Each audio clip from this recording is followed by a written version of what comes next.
So eto na nga po mga idol, grabe si Luka Doncic mga kaibigan, gumawa ng history dito nga po sa Los Angeles Lakers.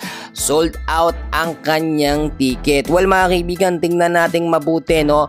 Before ho yung trade o bagong mangyayari yung trade dito kay Luka, yung pinakamura o cheapest po na ticket nga po sa laban ng Lakers no. Kahit sino makalaban nila, nasa 43 US dollar. Then after ng trade, nandiyan na si Luka, nasa times 4 o times 5 po ang nangyari. Pinakamura ng ticket ngayon nasa 193 US dollar. Yung pinakamalayo pa po yan mga kaibigan.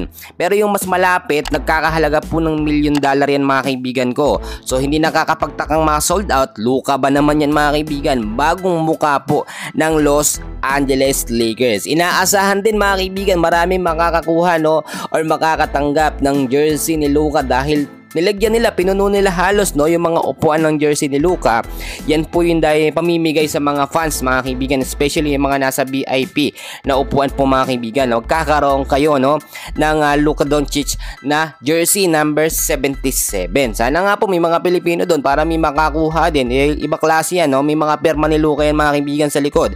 Kaya talagang yung mga jersey niyan, napakalaki po ng value niyan. Bukod pa po dyan mga kaibigan, ang Luka Doncic sa foundation mga kaibigan ko ay nag-donate din po ng 500 US dollar no o 500,000 US dollar ang ibig ko sabihin mga kaibigan sa mga naapektuhan po ng wildfire no diyan po sa Los Angeles Lakers. Ganyan po kagalante no or talaga nagbibigay ng pera, tumutulong po no etong foundation po ni Luka.